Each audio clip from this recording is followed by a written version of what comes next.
रूस यूक्रेन विवाद को आप जानते ही होंगे। दो देशों के बीच में जब से युद्ध छिड़ा है तब से कई लोग विस्थापित हुए। उनमें से जो इंडिया के छात्र थे जो MBBS की पढ़ाई करने वहाँ पर गए थे, वो भी विस्थापित किए गए और वो वापस आए अपने देश। और उसके बाद सरकार की तरफ से तमाम वादे किए गए कि इनको यहाँ पर शिफ्ट किया जाएगा। लेकिन अब वो छात्र दर दर भटक रहे हैं। हालांकि उनको वापस लाने में सरकार ने बहुत सहयोग किया था। यहाँ पर कुछ छात्र हैं जो प्रेस कॉन्फ्रेंस करने आए हैं और अपनी समस्याएं बताने आए हैं। उनमें से एक छात्र हमारे साथ, उनसे बात करेंगे। क्या नाम है आपका? देवांशी श्रीवास्तव। आप गोरखपुर के रहने वाली हैं? जी। तो रूस यूक्रेन वार के समय आप वापस आई थी? जी जी। तो पहले तो हम उससे शुरू करेंगे कि आप कब वापस आई थी? कब की सर मैं मार्च में वापस आई थी, वापस मार्च के एंड में। तो कौन से शहर में आप, यूक्रेन के कौन से शहर में? सुमी यूनिवर्सिटी, सुमी में रहती थी मैं। सुमी सिटी का नाम है? जी। तो आप लोग को इंडियन गवर्नमेंट ने ही रेस्क्यू करके वहाँ से जी जी, वहीं से रेस्क्यू किया था। रेस्क्यू किया था। तो क्या आपको जब वापस आप लोग आए थे तो सरकार की तरफ से क्या आश्वासन दिया गया था? जब हम वापस आए उस टाइम तो मतलब सारी जगह से बच्चों को निकाला रह जाता, हमें सबसे एंड में निकाला गया क्योंकि हमारे एरिया में ही वॉर चल रही थी उस टाइम। तो जब वार आप लोगों ने फेस भी किया था? जी, हमारे वहाँ पे रात में बॉम्ब्स गिरते थे। जी जी बिल्कुल। तो फिर हमें किसी तरह रेस्क्यू करके लाया गया। रेस्क्यू करके आने के बाद तो उस टाइम तो ये हुआ कि जैसे वॉर बंद होगी सारे बच्चे वापस चले जाएंगे। फिर वॉर तो बंद हुई नहीं, वॉर तो वैसे ही चल रही थी। फिर गवर्नमेंट ने डिसाइड किया कि जो बच्चे वापस आए हैं उनको यहाँ पे सेटल कर दिया जाएगा।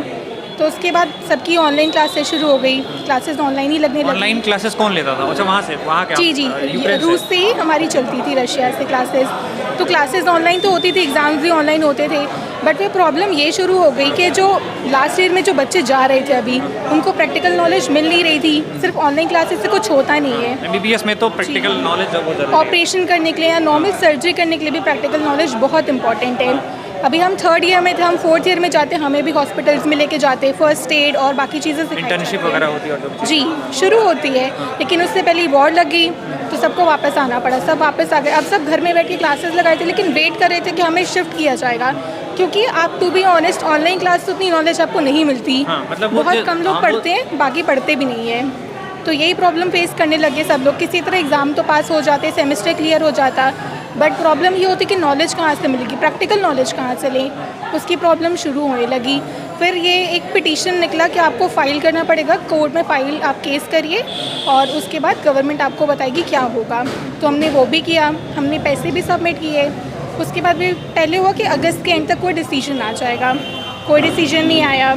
उसके बाद बोला कि सितंबर में डिसीजन आ जाएगा, तो भी हम वेट कर रहे हैं। उससे पहले हमें एक बार योगी जी के वहाँ बुलाया गया मीटिंग के लिए। सब मीटिंग के लिए वहाँ पे भी गए, वहाँ पे भी कुछ डिसाइड नहीं हुआ। बस ये हुआ कि आप अभी कोर्ट के डिसीजन आने का वेट करो, डिसीजन आएगा तो बताया जाएगा आपको। बट कुछ आया नहीं। अभी कुछ नहीं हुआ?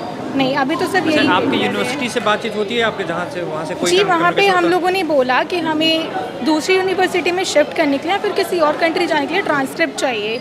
तो हमारी जो कॉलेज है वो ट्रांसक्रिप्ट तो दे नहीं रही। आप कहते हैं वो लोग सेल्फ एक्सपेल ले लो आप। क्या ले लो? सेल्फ एक्सपेल आप खुद से ले लो कि आप कॉलेज छोड़ के जा रहे हो। आपको यहाँ से पढ़ाई कंटिन्यू नहीं करनी, आप हमारा कॉलेज छोड़ रहे हो। बट ऐसा तो कोई बच्चा करेगा नहीं। फिर अगला कोई कॉलेज फिर आपको एक्सेप्ट भी नहीं करेगा। जी जी, वही बात है। हाँ, अगर हमने छोड़ेंगे तो हमें फिर रीज़न देना होगा हमने क्यों छोड़ा, और हमारे पास रीज़न तो है नहीं क्योंकि वॉर की वजह से हमें छोड़ना पड़ा। तो ये कोई एक्सेप्ट तो नहीं करेगी दूसरी कंट्री। तो पूरे इंडिया में लगभग कितने स्टूडेंट होंगे? हमारे गोरखपुर से तो 85 हैं, बाकी लाखों में बच्चे हैं, हर जगह के मिला के देखे तो। सब वो लोग अटके हुए हैं? सब के सब अटके, सब यही वेट करें कि क्या होगा क्या होगा। सुप्रीम कोर्ट में आप लोग की हियरिंग चल रही है? जी अभी चल रही, उसी का वेट करें। बोल रहे 5 सितंबर को कुछ पता चलेगा, बट कोई रिजल्ट तो लग नहीं रहा क्या आ पाएगा अभी तक, क्योंकि पहले अगस्त में था तो भी कुछ नहीं डिसीजन निकला। अभी चलिए फिर देखते हैं सितंबर में क्या होता है। 5 सितंबर को बोला कि डिसीजन आ जाएगा कुछ ना कुछ। तो ये यूक्रेन से आए हुए कुछ छात्र हैं, कई और छात्र भी हैं, हम इनसे बात कर रहे थे और ये अपनी समस्याएं बता रहे हैं कि किस तरह से ये वार की वजह से ये इनकी पढ़ाई डिस्टर्ब हुई है और सरकार ने जो वादा किया था कि इनको कहीं ना कहीं समायोजित किया जाएगा, वो उससे करने से अब सरकार कदम पीछे हटी। हमारे साथ यूक्रेन से लौटे एक और छात्र हैं और वो भी सरकार की इस जो समायोजित करने वाले जो वादे थे उससे प्रभावित हैं। उनसे बात करते हैं। क्या नाम है आपका? सर मेरा नाम संदीप कुमार सिंह है। संजय जी, आप क्या नाम है? संदीप जी। आप गोरखपुर के ही रहने वाले हैं? जी। कहाँ रहते हैं गोरखपुर? जी यहीं इंजीनियरिंग कॉलेज के मदन मोहन मालवीय कॉलेज, दिव्यनगर। हाँ अच्छा, दिव्यनगर का, मैं भी वहीं का रहने वाला। ये कह रहा हूँ कि ये बताइए, जब आप यूक्रेन से वापस आए तो कैसे आए थे, पहले तो उस पर जी सर, मैं जिस सिटी में रहता था बेनेटसा सिटी में सर, मैंने भी बॉर्डर क्रॉस करके आया था। वहाँ से मैंने रोमानिया बॉर्डर क्रॉस किया था, 8 किलोमीटर पैदल चलना पड़ा था। फिर वहाँ से हमें बॉर्डर से नज़दीक आप रहते थे? हाँ सर, 200-300 किलोमीटर था बॉर्डर। 200-300 किलोमीटर था। तो वो 200-300 किलोमीटर कैसे पहुँचे थे? सर हम लोगों ने एक प्राइवेट बस की थी, फिर वहाँ बॉर्डर के पास वहाँ पे रुके जिस सिटी में, फिर वहाँ से सर हमने वॉक करते हुए बॉर्डर क्रॉस किया था 8 to 10 किलोमीटर। कितने छात्र थे जिन्होंने बस किया था, क्या था पूरा? सर एक बस में सर 50-50 स्टूडेंट्स सब थे, इंडियन? सारे इंडियंस थे।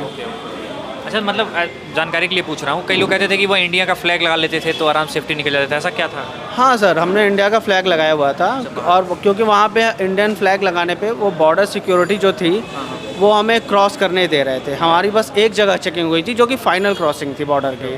बाकी 3-4 जो चेक पोस्ट थे वहाँ पे हमें हमारी चेकिंग नहीं हुई। रुका भी नहीं गया? नहीं, रोका भी नहीं गया था। तो क्या इमिग्रेशन लास्ट में जब आपने बॉर्डर क्रॉस किया तो पासपोर्ट वगैरह इमिग्रेशन वगैरह हुआ पूरा? हाँ सर, वो सारा कुछ हुआ है सारा हमारा। कुछ हुआ, ठीक है।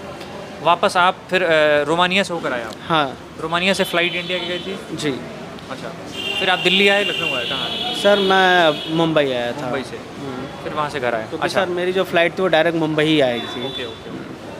अब बताइए, जब आप आए तब आपको सरकार की तरफ से क्या कहा गया था और क्या संभावनाएं हैं जिस पर सरकार इनकार कर रही है?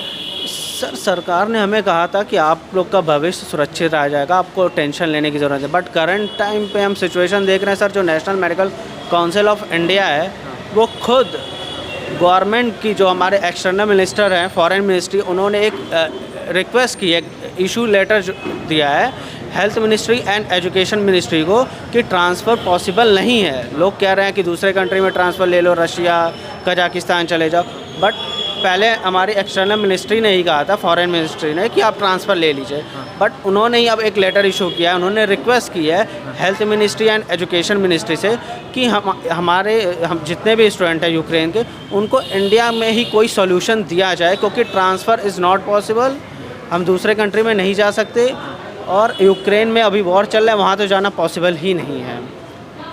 लेकिन अभी सरकार फिर वो नेशनल मेडिकल काउंसिल ने मना कर दिया उसको? जी, नेशनल मेडिकल काउंसिल ने खुद सरकार की जो सब्सिडरी है, फॉरेन मिनिस्ट्री की बात नहीं मान रही है।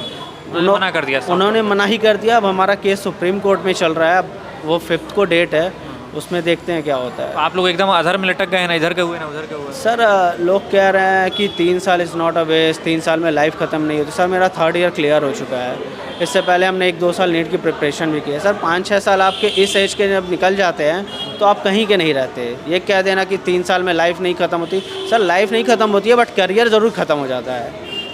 मतलब समय से अगर चीज़ें ना हो तो फिर सारी चीज़ें डिस्टर्ब हो जाती हैं। जी अब आप सर। अगर ग्रेजुएशन करना शुरू करें तो कहाँ से करेंगे, कैसे करेंगे? वही बात है सर। अब कोई भी ग्रेजुएशन करने के लिए भी आपको एक अच्छा कॉलेज चाहिए, फिर आप उसके लिए प्रिपरेशन करें। कितनी फीस लगती है वहाँ जहाँ पढ़ते हैं? सर वहाँ पे फ़ीस ऑफ स्ट्रक्चर बहुत कम है। आपका सर ट्यूशन जो फ़ीस होता है वो आपका सर 16 से 20 लाख में, 22 लाख में हो जाता है पूरा सर ट्यूशन फी। और मतलब पूरे हाँ, 4-5 साल का? और फिर ट्यूशन लाइफस्टाइल लेके सर आपका 30 लाख में सब कुछ ख़त्म हो जाएगा। पूरा 6 साल 30 लाख में आपका सब कुछ हो जाएगा। पूरा MBBS आप कर लेंगे? Yes sir. इसीलिए लोग प्रेफर करते हैं? जी सर। मतलब आर्थिक परिस्थितियों की वजह से जी जो लोग सर। कह रहे हैं कि आप इंडिया छोड़ के जाते ही क्यों हो, उनके लिए क्या जवाब देंगे? सर ये वही लोग हैं जिनके पास या तो खुद के पास सॉल्यूशन नहीं है सर। हमारे पास थोड़ा बहुत जो पैसा था, हमने एक सॉल्यूशन देखा, हमने अपने लाइफ को आगे बढ़ाया। सर ये वही लोग कह सकते हैं जिनको इस फील्ड के बारे में ज़ीरो नॉलेज है, या खुद वो ज़िंदगी में कुछ नहीं कर रहे हैं। यही 2 कंडीशन है। या तो उनको इस फील्ड के बारे में नॉलेज होगी तो वो कमेंट करें, या तो वो फिर ज़िंदगी में कुछ नहीं कर रहे हैं, खाली बैठे, वही लोग कमेंट कर रहे हैं। भारत जैसे देश में जहाँ नीट के लाखों परीक्षार्थी एग्जाम देते हैं और चंद हज़ार सीट हैं सिर्फ, जी सर। तो वहाँ बाकी बच्चे क्या करेंगे? अगर उनको कोई सोल्यूशन बाहर दिखता है तो वो कर रहे हैं। जी सर। इस पे लोगों को सपोर्ट करना चाहिए। सर सबसे बड़ा क्वेश्चन ये है कि जो नीट की प्रिपरेशन कर रहे हैं वो क्वेश्चन कर रहे हैं कि अगर इन्हें दिया जाएगा तो हमें क्यों नहीं दिया जा सकता। सर मैं उनसे यही कहूँगा, जब आप नीट की प्रिपरेशन करते हो तो आप फर्स्ट ईयर के एडमिशन के लिए फ़ाइट करते हैं, 2nd year, 3rd year, 4th year के लिए आप फ़ाइट नहीं करते, आप फर्स्ट ईयर के लिए एडमिशन के लिए फ़ाइट करते हैं। लेकिन सर हमारे जो केसेस हैं 90% केसेस में हमें 2nd ईयर, 3rd ईयर और फाइनल ईयर में हमारा इनरोलमेंट हो सकता है। हमें फर्स्ट ईयर के इनरोलमेंट के लिए तो सर 2-4% ही होंगे 16,000 में।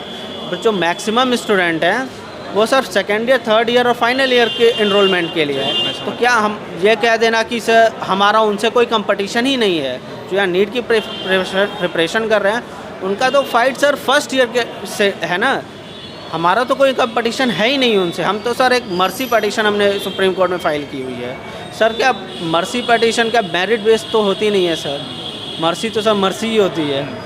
यानी कि वो ये तो एक कहिए कि एक वार से क्रिएट हुई एक वो मतलब डिस्टर्बेंस है जिसकी वजह से आप लोग परेशान हैं। सर स्टार्टिंग में ये हुआ था कि हमारी फॉरेन मिनिस्ट्री ने ही कहा था कि ट्रांसफ़र आप ले लीजिए, बट सर आज के टाइम पे हमारी जो एम्बेसी है, हमारी जो फॉरेन मिनिस्ट्री, वो खुद कह रही है कि वहाँ पे जो यूनिवर्सिटी हैं वो हमें डॉक्यूमेंट नहीं दे रही हैं सर। हमारे 10th और नहीं दे रहे सर, हमारे 10th और 12th के ओरिजिनल मार्कशीट वहाँ पे सबमिट है, वहाँ पड़े हुए हैं। यस सर, वो हमें डॉक्यूमेंटेशन नहीं दे रहे हैं, डॉक्यूमेंट नहीं दे रहे तो हम ट्रांसफ़र नहीं ले सकते। तो ये बता रहे थे अपनी समस्याएं यूक्रेन से लौटे हुए कुछ छात्र। उम्मीद है कि सरकार इनका कुछ ना कुछ सलूशन ज़रूर निकालेगी। बाकी अन्य खबरों के लिए बने रहे हमारे साथ।